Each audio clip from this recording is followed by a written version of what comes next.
altar de los muertos siempre que se arrepintiesen. Esto echa una gran luz sobre el pasaje de Santiago. El ministerio de los discípulos era una respuesta al problema del pecado y del mal en las personas. También nosotros somos enviados por el mismo Señor con esa autoridad necesaria para actuar contra el mal, para actuar contra esas potestades, contra esas huestes de maldad. Recordemos que Dios nos ha puesto por encima de eso, en el nombre de Jesús, no en el nombre de Vero, no en el nombre de Paquito, no, en el nombre de Jesús.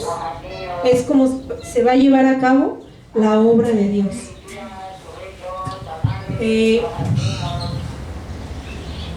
Marcos nos dice cuál fue el efecto al alcanzarlo con el acontecimiento con el que nos encontramos a continuación, el asesinato de Juan el Bautista.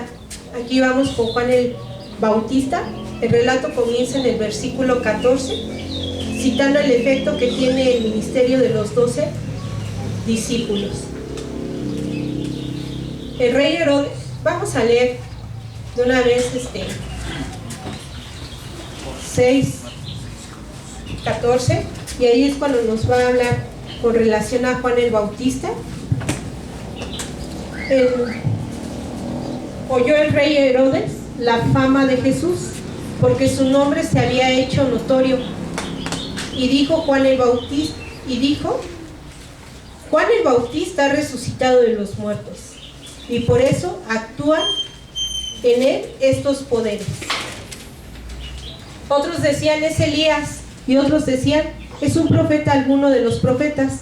Al oír esto Herodes dijo, este es Juan, el que yo decapité, que ha resucitado de los muertos, porque el mismo Herodes había enviado y prendido a Juan y le había encadenado en la cárcel por causa de Herodías, mujer de Felipe, su hermano, pues la había tomado por mujer, porque Juan decía a Herodes, no te es lícito tener mujer de tu hermano.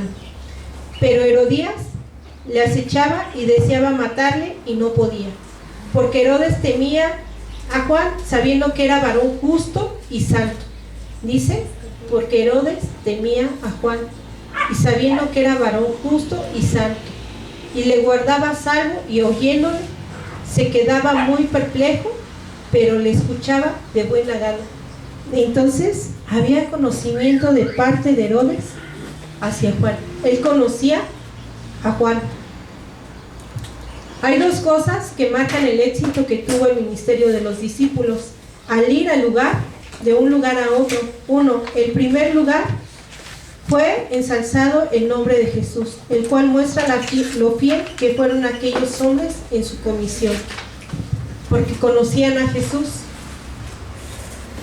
Aquí nos habla de Herodes, que mandó a decapitar, que le cortaran la cabeza a Juan. Esto es porque él vivía con la esposa de su hermano.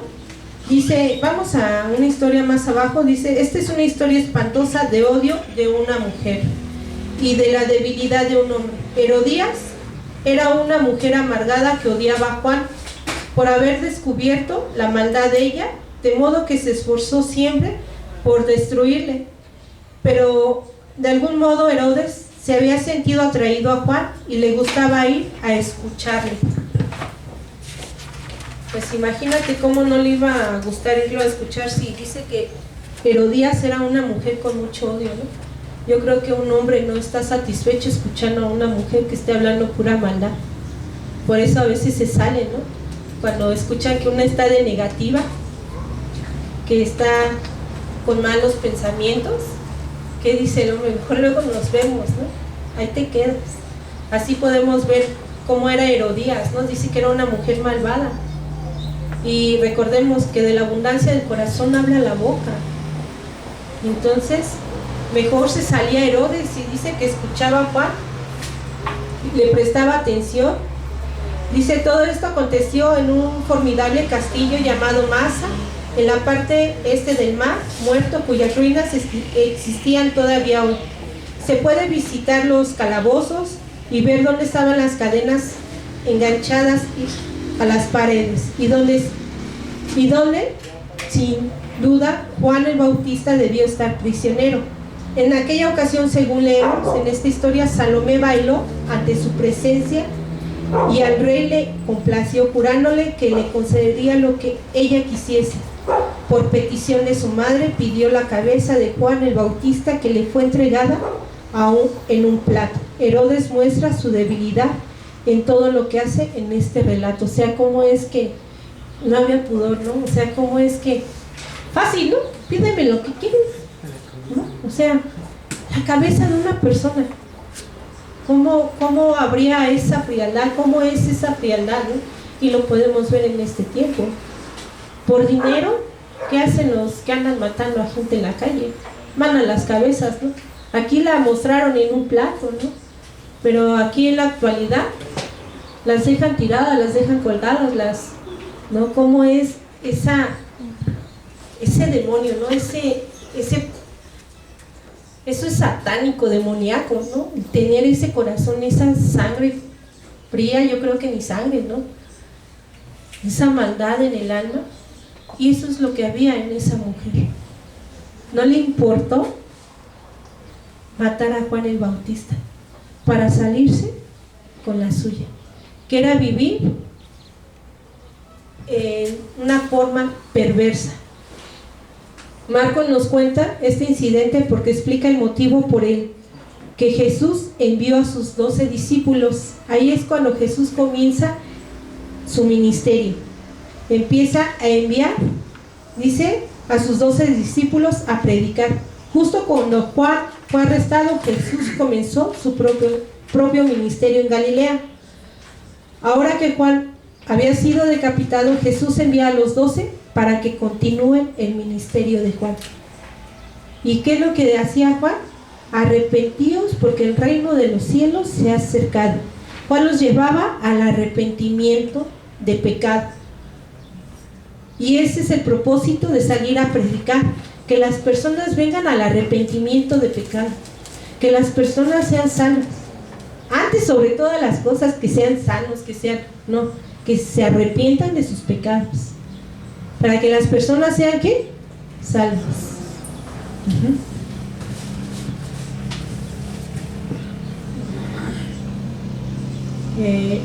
El mensaje del arrepentimiento, y para añadirle otra nota, la autoridad y el poder para echar a los demonios, sanar a los enfermos, sanar tanto en el aspecto emocional como espiritual, además de físico en el caso de aquellos que estaban afligidos por la culpabilidad del pecado.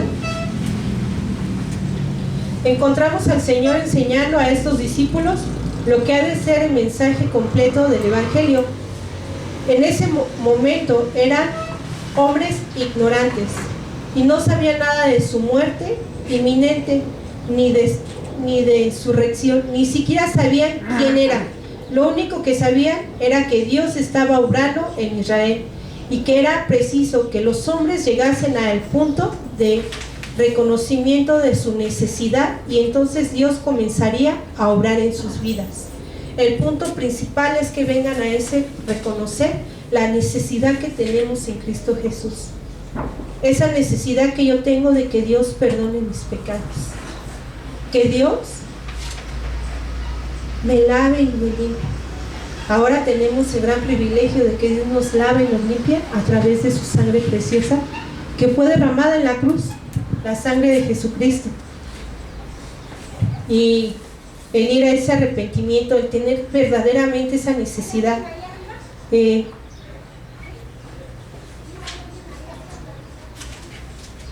¿Realmente estamos entendidos que hay una necesidad en nuestras vidas? Porque muchas veces nuestras actitudes no reflejan esa necesidad. Nuestra forma de ser, nuestra forma de hablar, nuestra forma de vivir cada día, realmente, tristemente, dentro de la iglesia no se refleja que haya esa necesidad, que muchas veces solamente vamos a la iglesia por costumbre, por tradición,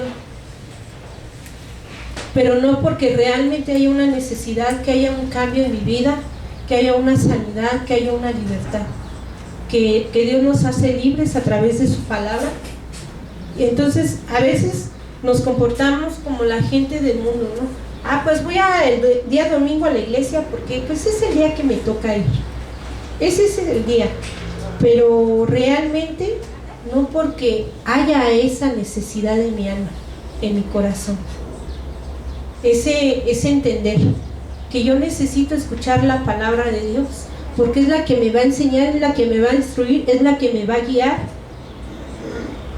es la que me va a transformar, es la que me va a llevar a ese camino en el cual Jesucristo me está esperando, con una casa, en un lugar. Vamos más abajo, necesita el descanso y el Señor lo proveyó. Aquí nos habla, los apóstoles se reunieron con Jesús y le contaron todo lo que habían hecho y lo que habían enseñado. Él les dijo: venid vosotros aparte a un lugar desierto y descansad un poco, porque eran muchos los que iban y venían y ni siquiera tenían la oportunidad de comer. Dice que Jesús los aparta. Ellos llegaron felices, como uno cuando a veces llega, ¿no? Llegas feliz porque el Señor te llevó a servirle en alguna área. Y dice que ellos así llegaban con Jesús, pero Él los llevó a un lugar aparte y les dijo: descansen, descansen. Aquí nos menciona el autor que era con relación a que es necesario descansar. Que su efusividad se calmase, esa emoción se apaciguara y aterrizar lo que el Señor los había enviado a hacer, y que no eran ellos, sino que era Dios obrando. Nos habla que tristemente hay personas que pueden caer en ese orgullo, en esa vanagloria, cuando no digieren bien las cosas. Es necesario que seamos enseñados, que seamos instruidos para llevar a cabo esa tarea. Sin embargo, no os regocijéis de esto, de que los espíritus se os sujeten, sino regocijaos de que vuestros nombres estén escritos en los cielos. Entonces, nosotros no nos tenemos que regocijar con que Dios nos use para sanar, para levantar, para liberar, no. Nosotros nos tenemos que regocijar de que nuestro nombre esté escrito en los cielos. Eso es lo mejor. Que nuestro regocijo está en que un día estaremos delante de su presencia, que un día Él nos mandará, nos llamará, nos atraerá a su presencia. ¿Cómo? Solamente Dios sabe en qué forma nos va a llamar. Jesús se dio cuenta de que corrían el peligro de verse dominados por el orgullo y el enaltecimiento del ministerio que habían realizado. Pero habían sido enviados, y eso es lo que es un apóstol, aquel que es enviado. Y Jesús les había dado su propio ministerio que cumplir. Fueron enviados a una misión. ¿A qué misión fueron enviados? A predicar el evangelio del arrepentimiento. Envió a estos hombres ignorantes que no entendían ni mucho menos todo lo que implicaba el mensaje que predicaban, que en realidad no tenían ni idea por qué estaban siendo enviados o lo que estaban haciendo, pero Él les envió y les dio el poder para actuar. Esperó que ellos aprendiesen según fueran haciéndolo. Hace algunos años descubrimos este principio y desde entonces hemos intentado ponerlo en práctica. Y nos hemos dado cuenta de que es cierto que no es preciso esperar a saberlo todo antes de poder ponerlo en práctica, sino que más bien se empieza a actuar según se va aprendiendo, y aprendes según vas haciendo las cosas. Es precisamente lo que hizo el Señor a estos hombres. Entonces, así como Dios nos va enseñando poco a poco sobre la marcha, nosotros vamos llevando a cabo la obra que Él nos ha encomendado. Poco a poco, no nos queramos saltar de la primaria a la universidad. No nos queramos saltar del kinder a la preparatoria, sino que todo es una preparación. Todo es una preparación. A veces decimos, bueno, pero es que ve con calma, porque aquí nos dice que el Señor, Él podía ver que ellos podían caer en orgullo, y eso muchas veces pasa. A veces no queremos estudiar nuestros niveles, pero ya queremos estar en un teológico, estar en una universidad, pero al final de cuentas, ¿de qué te sirve saltarte? Lo único que te puede llevar es al orgullo, porque no lo digerimos, no digerimos la enseñanza tal y como es. Entonces más vale poco a poco, que dar zancadas, ¿no? Que dar pasos grandes, el ir digeriendo la palabra, disfrutarla, palparla, el vivirla. Es ahí a donde vives la palabra de Dios. Es realmente cuando vives como hijo de Dios, como cristiano. Porque sí ha pasado cuando tristemente lo he mirado en algunos lugares. Hay mamás que con los hijos en las escuelas ya no hacen la tarea de los hijos, sino la llevan al internet, y el del internet es el que hasta baja la tarea del hijo. O sea, ya no es ni el hijo ni la mamá, sino el del internet. Y yo me pregunto, ¿y qué está aprendiendo los niños en este tiempo? ¿Cómo está su mente? ¿Cómo está su entendimiento? ¿Cómo un médico va a curar a una persona si no estudió la universidad, no estudió la especialidad y se quedó en preparatoria? ¿Cómo es que va a llegar a ser un médico si se saltó toda esa enseñanza, ¿no? Y así es con nosotros, tenemos un caminar. Vamos al 6:34, capítulo 6, versículo 34.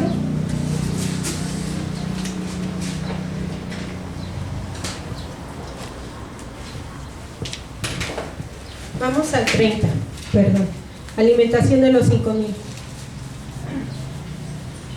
¿Alguien me ayuda a leerlo, por favor? Amén. Dice, entonces los apóstoles se juntaron con Jesús y le contaron todo lo que habían hecho y lo que habían enseñado. Él les dijo, venid vosotros aparte a un lugar desierto y descansad un poco, porque eran muchos los que iban y venían, de manera que ni aún tenían tiempo para comer. Y se fueron solos en una barca a un lugar desierto, pero muchos los vieron ir y le reconocieron, y muchos fueron allá a pie desde las ciudades, y llegaron antes que ellos, y se juntaron a él. Y se halló Jesús y vio una gran multitud, y tuvo compasión de ellos, porque eran como ovejas que no tenían pastor, y comenzó a enseñarles muchas cosas. Cuando ya era muy avanzada la hora, sus discípulos se acercaron a él, diciendo, el lugar es desierto, y la hora ya muy avanzada. Despídelos para que vayan a los campos y a las aldeas de alrededor, y compren pan, pues no tienen qué comer. Respondiendo él les dijo, dadles vosotros de comer. Ellos le dijeron, que vayamos y compremos pan por 200 denarios y les demos de comer. Él les dijo, ¿cuántos panes tenéis? Id y vedlo. Y al saberlo dijeron, 5 y 2 peces. Y les mandó que hiciesen recostar a todos por grupos sobre la hierba verde. Y se recostaron por grupos de 100 en 100 y de 50 en 50. Entonces tomó los 5 panes y los 2 peces, y levantando los ojos al cielo, bendijo y partió los panes y dio a sus discípulos para que los pusiesen delante, y repartió los 2 peces entre todos. Y comieron todos y se saciaron, y recogieron de los pedazos 12 cestas llenas, y de los que sobró de los peces, y los que comieron eran 5,000 hombres. Amén. Dice que eran alrededor de 5,000 hombres, ¿verdad? Y sin contar a los niños, sin contar a las mujeres. Entonces, ¿cuántas personas eran? Pero a pesar de ello, Jesús opta por alimentarles, y lo hizo en segundo lugar para enseñar algo a sus discípulos, de modo que era principalmente para beneficio. Lo que hizo tenía como fin recordarles la alimentación de las multitudes de Israel en el desierto. cuando descendió maná del cielo, estaba presentando una imagen deliberada de quién era Él para estos discípulos. Por eso es porque el Evangelio de Juan dice que Jesús les dijo a sus discípulos: yo soy el pan que desciende del cielo. Se esperaba que estos discípulos aprendiesen algo acerca de quién era Él, el que estaban siguiendo, pero parece que ellos no captaron lo que les quería decir. Y podemos ver en Éxodo 16, 32 al 33, no lo busquen, ahí es a donde habla con relación al maná, cómo es que el Señor alimentó con el maná al pueblo de Israel. Dice, aquí se les da una indicación y un tercer lugar. Este suceso tenía cierta relación con todo el ministerio que Dios realiza en Israel. Marcos dijo, recogieron 12 canastas llenas de pedazo de pan. Siempre que se usa el número 12 en estas historias, está relacionado con las 12 tribus de Israel. Jesús mismo dijo que escogía a 12 discípulos para que pudiesen sentarse sobre los 12 tronos para juzgar a las 12 tribus de Israel. En esta sección había una niña de 12 años que se estaba muriendo, una mujer que llevaba 12 años con flujo de sangre,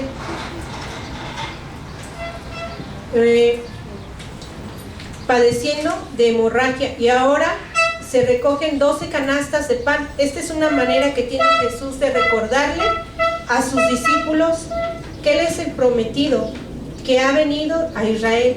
Era provisión que había enviado Dios. Él había provisto el descanso para sus discípulos, había provisto la verdad para las multitudes esperando, y había provisto alimento para estas personas, pero tenían los ojos cerrados. A pesar de que veían, no veían. A pesar de que oían, no oían. De modo que sigue de inmediato otro incidente que tratamos rápidamente, pero es muy importante. Dice, enseguida obligó a sus discípulos a subir en la barca para ir delante de Betsaida, en la otra orilla. ¿Sí está bien dicho? ¿Betsaida? ¿Sí, no? En la otra orilla, mientras él despedía a la multitud, y habiéndose despedido de ellos, se fue al monte a orar. Al caer la noche, la barca estaba en medio del mar y él solo en tierra. Viendo que ellos se fatigaban remando, porque el viento era lo contrario, a eso de la cuarta vigilia de la noche, él fue a ellos caminando sobre el mar y quería pasarlos de largo, pero cuando ellos vieron que él caminaba sobre el mar, pensando que era un fantasma, y clamaron a gritos, porque todos te vieron y se turbaron.